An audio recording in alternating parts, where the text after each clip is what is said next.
Satu seperti pensil, dua seperti bebek, tiga seperti monyet.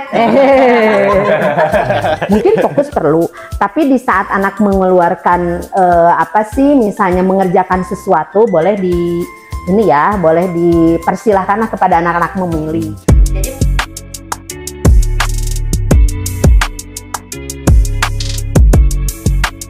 Kembali lagi di Ngobrol Tipis-Tipis bareng penulis. Halo Sobat Irama, kali ini kita kedatangan Ibu Yeti Rohiyati. Nah, kita akan kupas tuntas perihal apa aja yang sudah ditulis dan apa aja profil dari penulis buku Transisi Ceria PAUD ke SD. Jadi, let's go. Halo Ibu, selamat datang. Selamat datang. Oke, baik. Ada istilah tak kenal maka tak sayang. Maka silahkan Ibu untuk memperkenalkan diri. Oh, siap ya. Ya, nama saya ya Yeti Rohiyati. Oke.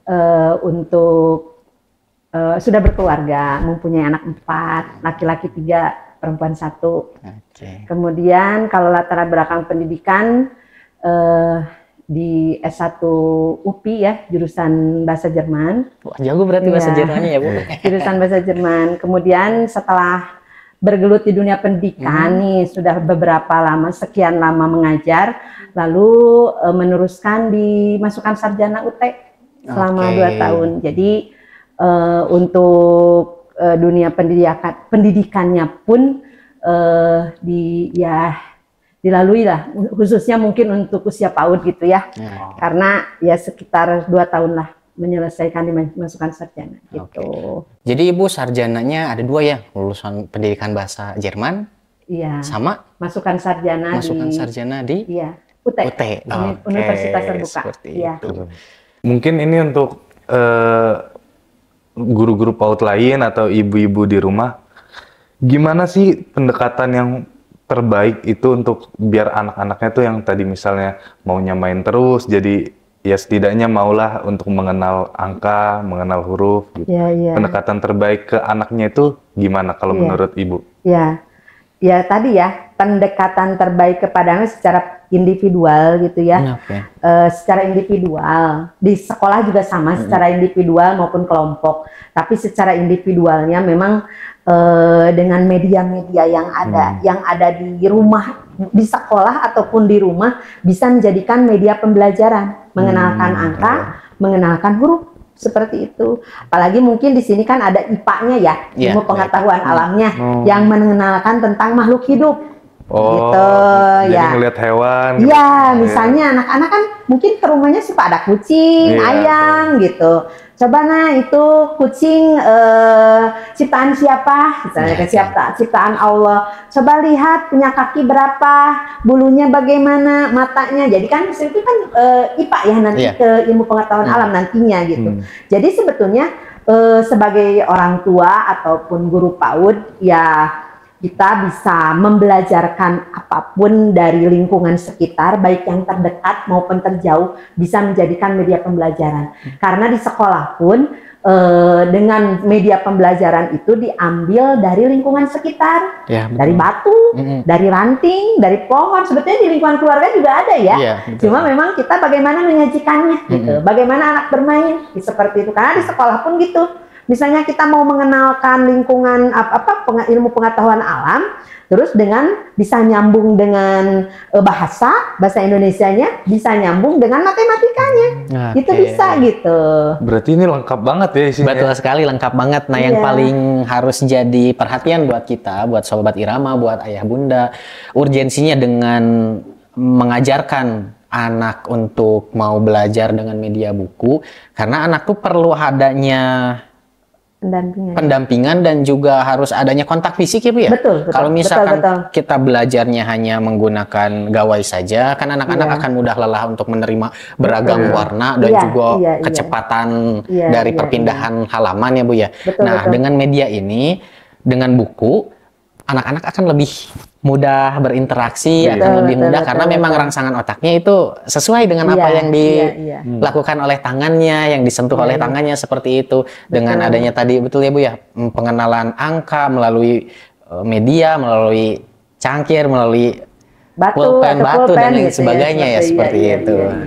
Jadi mungkin di sini selain anak diajak mengenal lingkungan sekitar, juga kan di sini misalnya memang buku ini tidak harus semua langsung dikerjakan dalam satu hari, atau berarti kan bertahap ya Ayah, bertahap. Maksudnya bertahap itu tadi mengenalkan huruf apa satu halaman baru ada latihannya. Berarti kan anak-anak juga yang penting ini konsisten, terus bisa setiap hari continue gitu ya, berlanjut. Jadi misalnya ibu, ayah bunda bisa di rumah, oh sekarang mau mengenalkan ini nih, yuk kita ajak dulu anak keluar dulu, bisa lihat lingkungan sekitar. Oh, nah ini ibu punya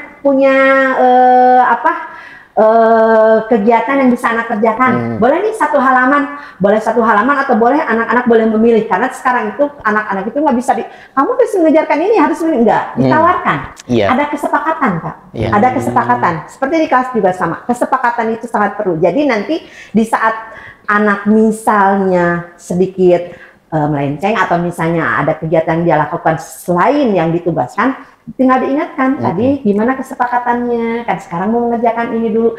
Nah kalau sudah mengerjakan misalnya hanya satu halaman atau 2 halaman, bisa ke yang lainnya gitu. Jadi bertahap. Untuk kemampuan bahasa Indonesianya kan banyak halamannya, bisa satu persatu dulu, nanti kita pindah ke matematikanya 1 halaman atau 2 halaman, nanti pindah ke IPA-nya 1 halaman atau 2 halaman, nanti berikutnya lalu bisa diselesaikan buku ini insya Allah. Jadi bertahap aja, tidak langsung gitu. Mudah-mudahan ya bisa membantu ayah bunda mengajarkan di rumah gitu. Nah gini Bu, kan kita tadi udah mengupas tuntas mengenai buku ini, mengenai alasan Ibu pemerhati pendidikan di anak usia dini, lalu juga ya concernnya tentang pendidikan umumnya.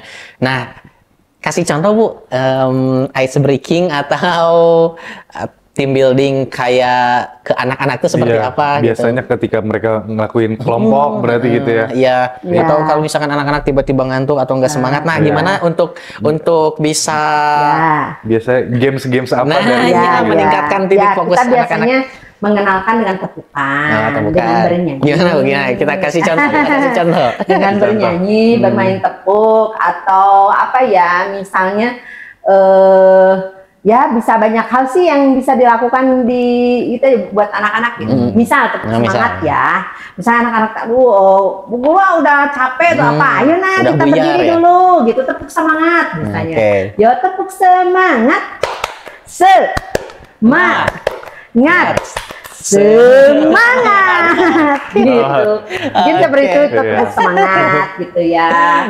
Kalau misalnya mengenalkan angka misalnya gitu, kita bernyanyi gitu ya, bernyanyi.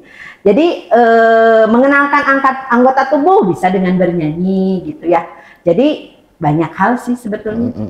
Mau apa lagi nih? Menarik sih. Apalagi contohnya? Satu lagi kali ya. Satu lagi. Apa ya? Selain tepuk semangat. Ya. Tepuk semangat, bernyanyi ya. Ya, bernyanyi boleh. Berarti kan ini karena bukunya berhubungan dengan angka dan bahasa. Berarti kita ini ya mengenalkan angka ya. Misalnya gini nih, ayo anak-anak kan boleh kita mau mengenal angka, mengenal angka ini. Misalnya ya, 1 seperti pensil, 2 seperti bebek, 3 seperti monyet. 3 teh kayak telinga monyet, maksudnya bukan monyet. Yuk, oke. 1 seperti pensil, 2 seperti bebek, 3 telinga monyet, 4 kursi terbalik, 5 Pak Gendut pakai topi, 6 seperti sendok, 7 seperti tongkat kakek, 8 2 donat, 9 balon terbang, 10 pensil dan donat. Itulah nama angka yang harus kita ketahui. Tapi ternyata masih relevan dan mengasihkan untuk anak-anak usia 25 tahun. Jadi ikut bernyanyi juga. Kembali betul, merasa nostalgia lagi. Tapi karena emang anak-anak itu bisa lebih penerimaannya tuh lebih besar kalau misalkan materinya dibalut dengan bernyanyi, bernyanyi atau melihat gambar, seperti itu ya. Oke. Paling ada, kalau dari saya terakhir, mau tahu ada nggak sih hal-hal lucu dan unik dari anak-anak PAUD selama Ibu ngajar? Kan biasanya lucu-lucu kan tuh anak kecil. Yang memorable lah ya. Iya. Apa sih yang paling unik yang kadang mereka lakuin yang Ibu kayak sampai kaget sendiri? Sampai diingat-ingat sama Ibu. Iya. Jadi apa ya, anak-anak itu gini, misalnya kita itu mengajarkan huruf atau angka, kadang-kadang awalnya itu kan anak itu belum langsung menerima ya, belum bisa mengaplikasikan gitu. Tapi suatu saat nih, misalnya pas kita tanya, ternyata udah bisa ya, gitu ya.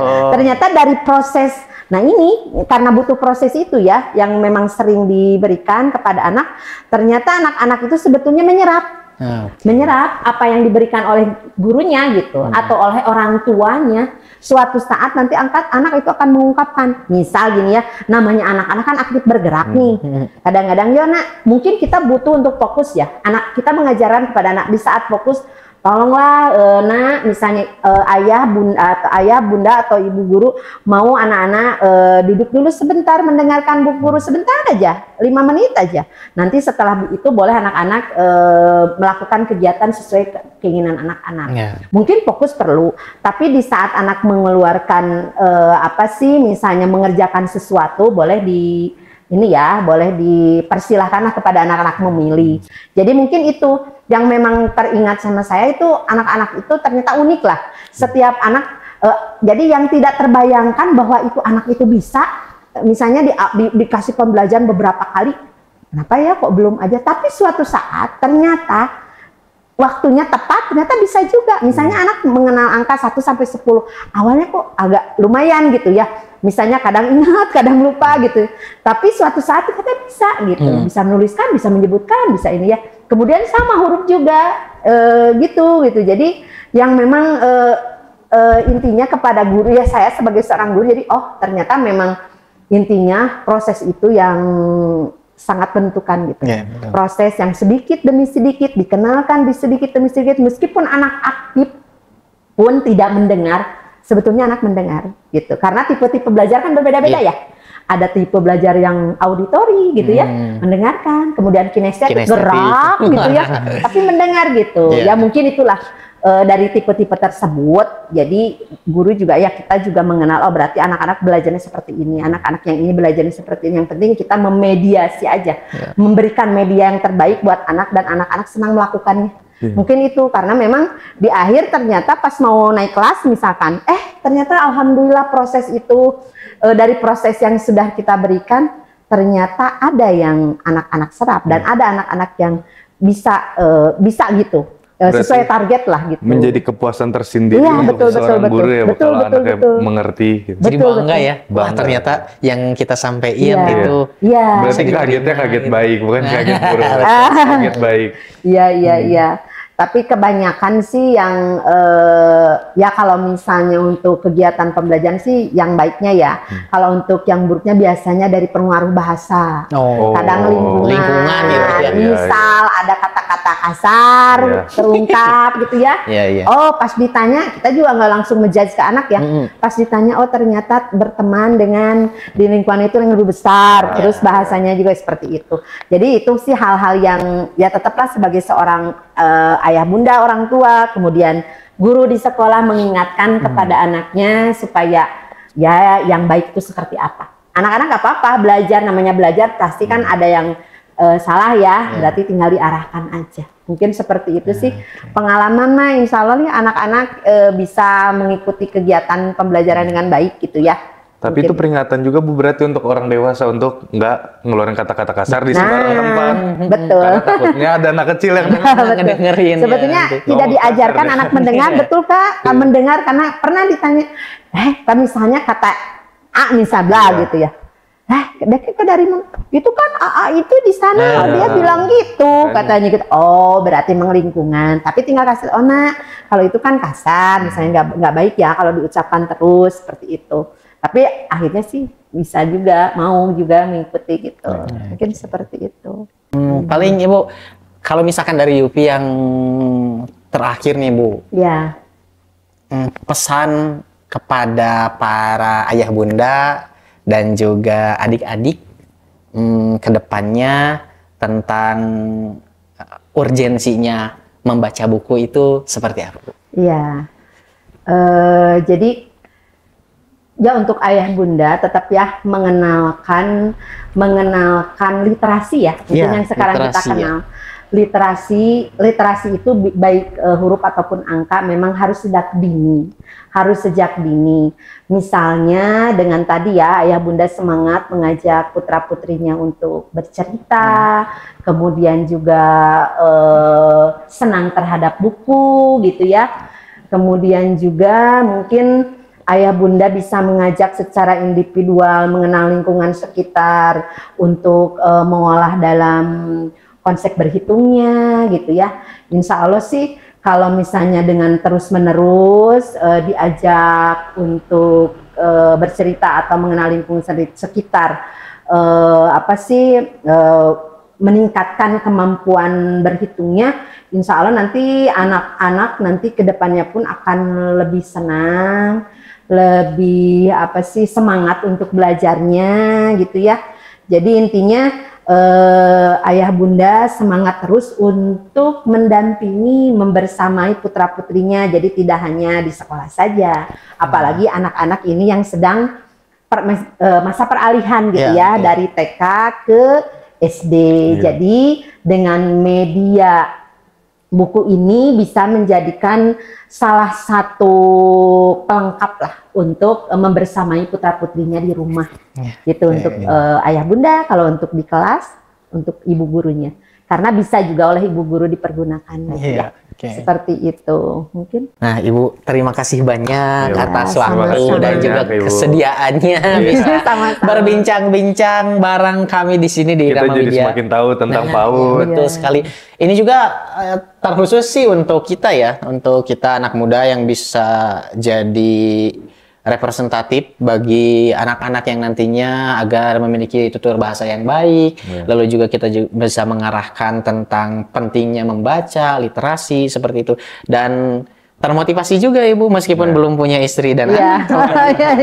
Tapi itu bisa menjadi pegangan buat kita semua seperti itu.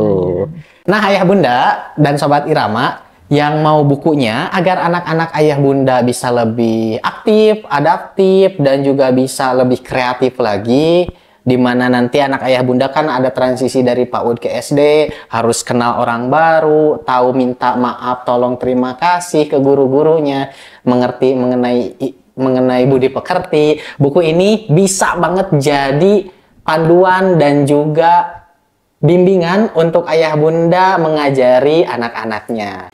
Ayah bunda dan juga guru-guru PAUD jangan lupa ya, check out bukunya hanya di Marketplace Irama Widya Official atau toko buku Gramedia di kota Anda. Bye-bye. Bye.